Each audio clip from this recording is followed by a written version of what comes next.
got some fun little paintings we're gonna do today. We're gonna be painting some penguins. I searched the internet for lots of fun ways to do penguins, found a few and then just kind of tweaked them and played with how they look and the accents and the details. And I wanna show you how to start and then make it into your own little penguin today.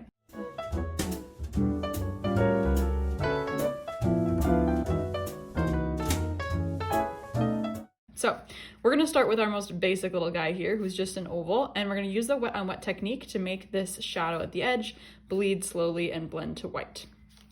So to start, I'm actually gonna do my pen first for this one because I want you to be able to see this shape really easily. So you can just paint your oval and do pen afterwards or skip the pen altogether. This way you can see the shape that I'm doing. So it's gonna start as just kind of an oval, but I like to do kind of a little funky hair at the top.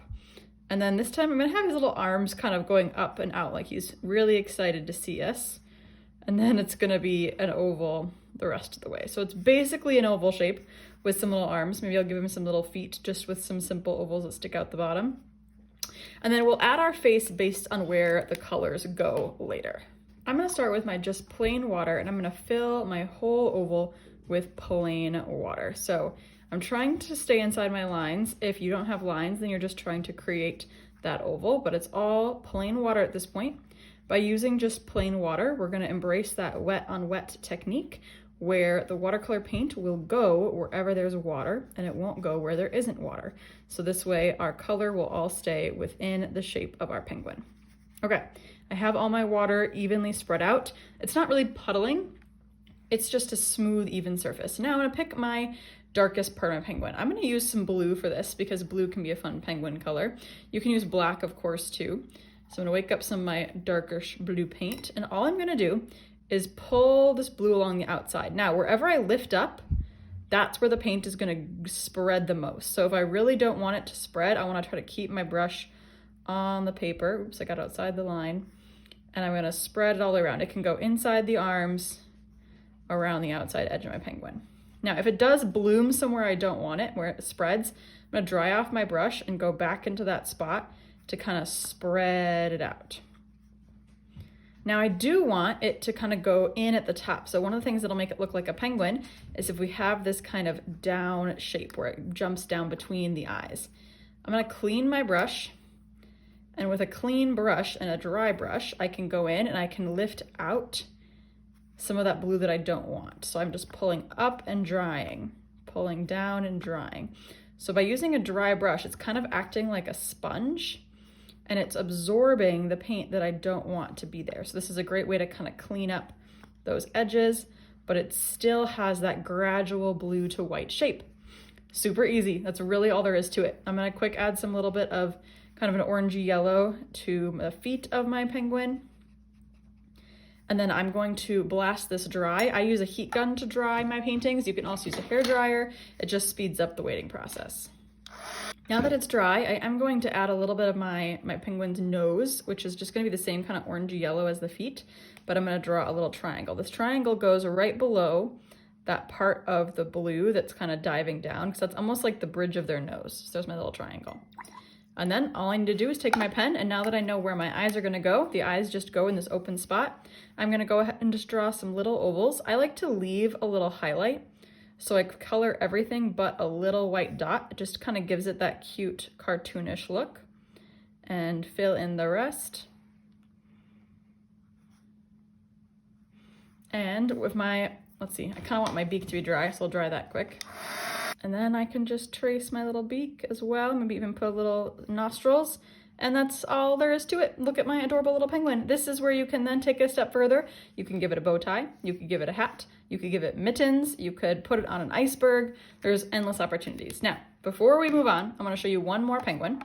This penguin is going to have a bit of a different shape. We're kind of moving towards a real life penguin, but it's still very cartoonish. This time I'll do the thing where I paint first. Since you now know the technique, you don't have to see what I'm doing as much. And so what I'm gonna do for this one is I'm gonna make a circle head and an oval body. So we're just changing the shape a tiny bit to get closer to a real life penguin. Now I like to make the oval wider than the head because proportionally penguins are mostly body And this is still kind of baby penguin-esque. So I've got a long, wide oval and a little head. Now, once again, I'm gonna grab the color I want. I'm gonna maybe use, I want to make a black, but I don't have a black on this paint palette. So what I'm gonna do is grab some brown and mix it with my blue to kind of make just a muddier color. So then I'm gonna use this kind of bluish brown color to go around my penguin. See what's happening wherever I lift up, that's where it's really spreading. So something to pay attention to, but we now know how to clean that up if it happens. So I'm gonna go all the way around right at the edge. And I still wanna see a bit of a neck. So I'm gonna kind of play with these lines as I go. And then if there's paint going where I don't want it, I'm gonna clean my brush, dry it, and use it like a sponge to lift out the paint I don't want. I still want that little spot to come down between the eyes. So I'm kind of trying to make an open area right next to it while leaving an area for that. And then I'm gonna go around the base and just sponge up. Make sure to really dry your brush each time you sponge up something, because otherwise you're just gonna put that color right back down the next time you make a brush stroke. Okay, I'm gonna, well, I want a little bit less here. Okay, I'm gonna go ahead and dry this with my heat gun, and then we will see what's next. I'm actually gonna add some little feet before, and my beak actually, well, I've got both of those colors. So same thing with the beak, a little triangle right below that area. And then this time with the feet, I'm gonna make them more like little kind of webbed feet, just to switch things up. And I'm gonna dry it one more time. All right, so now I can go in with my pen and add the face and do some outlining. So I'm gonna, once again, this time I'm just gonna do little eyes that are completely round. I'm gonna trace my little beak here. I'm gonna do around the whole body. I'm gonna be okay if it doesn't match completely. And down around the bottom. And then for this time, the arms are gonna be kind of at his side. So all I'm gonna do is come to the side, make a curve, and come up like his wings are just kind of laying at his side. He's just chilling. And this is where you can go ahead and add details again. Maybe this time he's gonna be wearing some glasses with two little rectangles around the eyes and a little bridge in between. Maybe it's carrying something. Maybe it has a bow tie. Maybe it has a top hat. You can literally have so much fun with these penguins. In fact, these would make a hilarious greeting card, and to like personalize it like the person you're giving it to. So if that person works in IT, or you can, stereotype them a little bit, put glasses on. If they like to be fancy, put a top hat on them.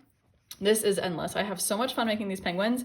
You can use either style for the body, and then you can just go from there, adding details, changing the color, make it black, blue, this kind of muddy color. You can make it more brown to represent like a really baby penguin when they're really fuzzy and brown.